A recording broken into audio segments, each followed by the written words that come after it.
What's going on, guys? This is Wild Fed Family, and it's the first weekend in January.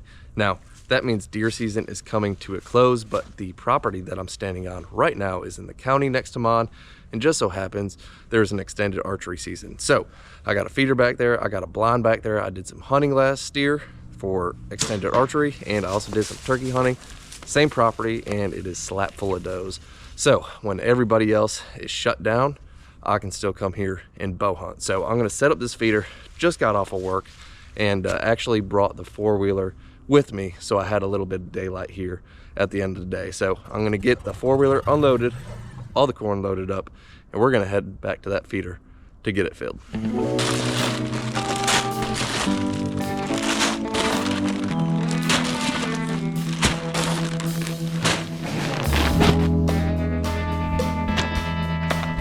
Loaded down. Let's hit the woods.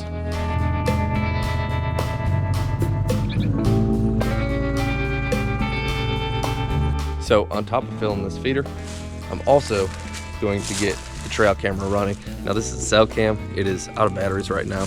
So I actually feel really stupid because I picked up a pack of batteries when I picked up this corn and I left it in the grocery cart. So I'm actually gonna have to come back tomorrow to get the camera running. So always something. So as I'm loading this feeder, I'm also going to be adding some corn spike by 4S. And I mean, just having this jug open right now, I mean, it smells super strong. So per bag of corn, I'm gonna put about half a scoop of this. And I mean, when this feeder goes off, you can smell it from 50 yards away, and our nose is crummy compared to a deer's. And they absolutely love this added to the corn. Just gives that extra little kick.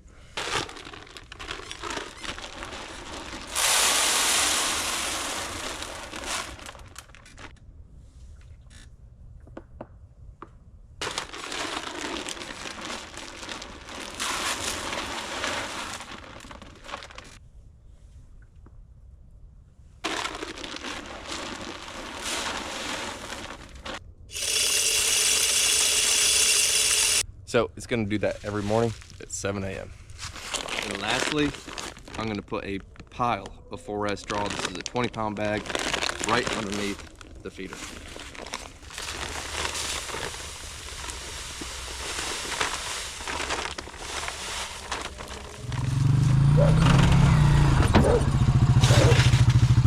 So change of plans. There's actually a gas station about 2 miles down the road, so I'm gonna run down there, see if they got some AA batteries, and come on back here, get the camera running.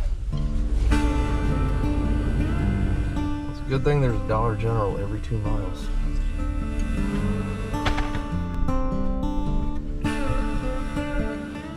All right, here we go.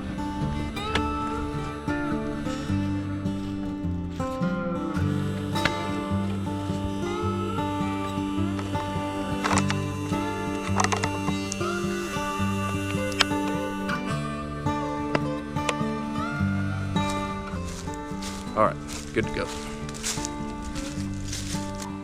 And just like that, in less than 2 hours, I have an 8-point buck standing there at the feeder. I'm telling you, the corn spike and the 4S, they do an awesome job of attracting deer.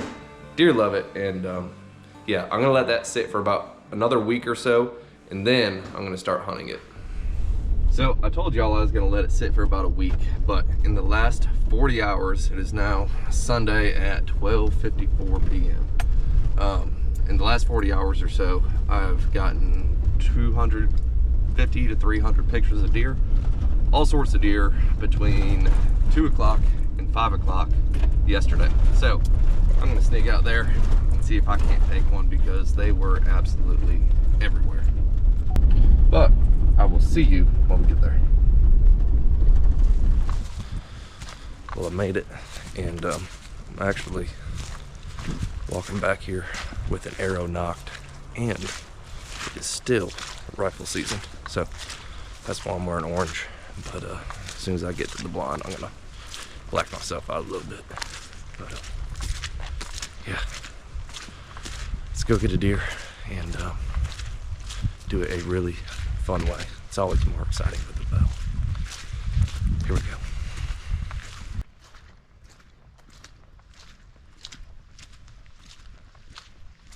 Check that this out.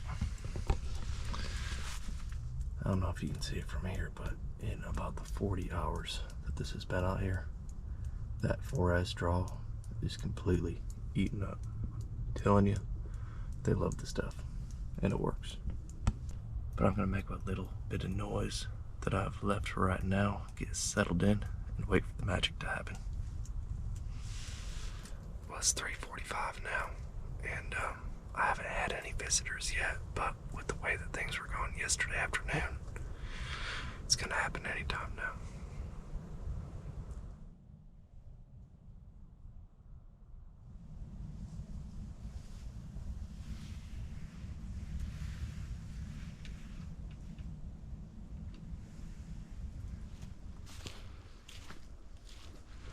Well, we didn't get skunked, but it's just about 10 minutes too late.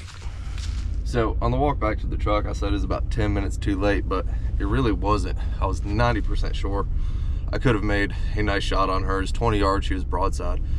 But there's always that 10% chance that plays on a loop in the back of your mind.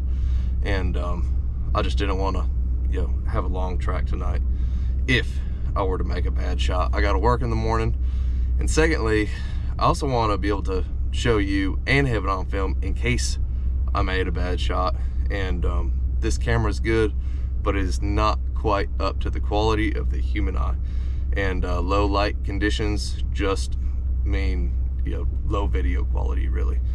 So we're gonna try again another day. But the activity was definitely not like it was yesterday. So before I go back out, I'm gonna go out here the day before, put out another bag of draw, and hopefully we get the same reaction of the deer that we got yesterday, but today was a little slow. So see you in a couple days. Well, it's another day and another hunt, and I just got here to the property, so I'm gonna head out in the woods. But when I got in the truck to come here, the battery was dead, so I jump it off with Holly's car, and I'm gonna see if I can start it back up. Hopefully, well, I'll just keep my fingers crossed. Let's see.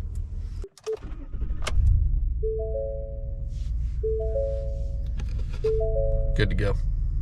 And we're off. Now, it is the last day of rifle season, so that's why I'm wearing hunter orange. Now, I do have 2 more weeks that I can bow hunt this, but in those 2 weeks, no more hunter orange. Thank God. All right, so I actually came out here yesterday morning, probably around 9:30 or so, and I put out another bag of 4S draw, and I'm glad I'm hunting it today because about 90% of that pile is gone, and I got a lot of pictures yesterday, so hopefully they'll do the same for me today.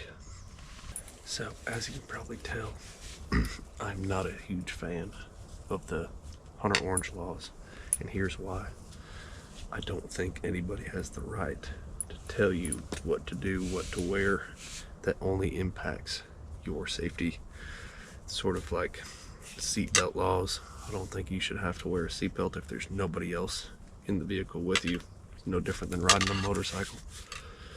But yeah, that's my thoughts on it. Let me know what you think. I just don't think the logic is there. Let me know in the comments.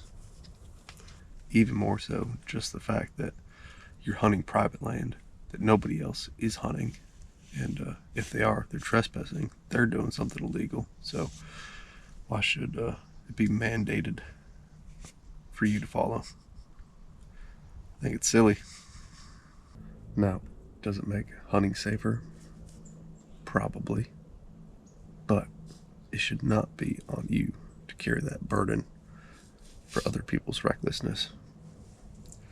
It's a logic thing that I got a problem with. Still wear it, still wear my seatbelt, but yeah, you get where I'm coming from. Maybe, we'll see.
Well, there you go.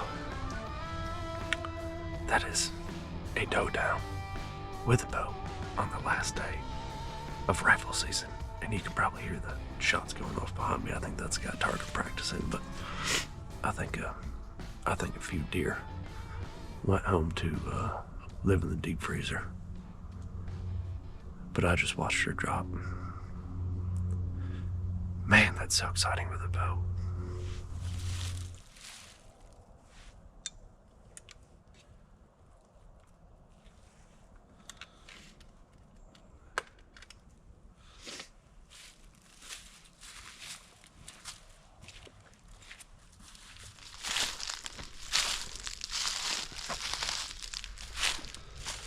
Now, a young deer can be great for the cooler, and as much as I would like to show you, I can't show you that deer. I'm shooting these Rage broadheads, 2-inch cut diameter, and let's just say I don't need to field dress her out here. Yeah, they did the job, and she ran 40 yards. So I'm gonna get her back to the truck, get to work once I get home. So, you know how I checked the truck battery, made sure it cranked up before we left? Well, battery's dead again. So, I'm going to, I don't know, knock on the neighbor's door. I got some jumper cables in the truck. And, yeah, hope for the best. If not, calling for somebody. Well, the neighbor hooked me up and the truck is back up and running. Head to the house and clean a deer.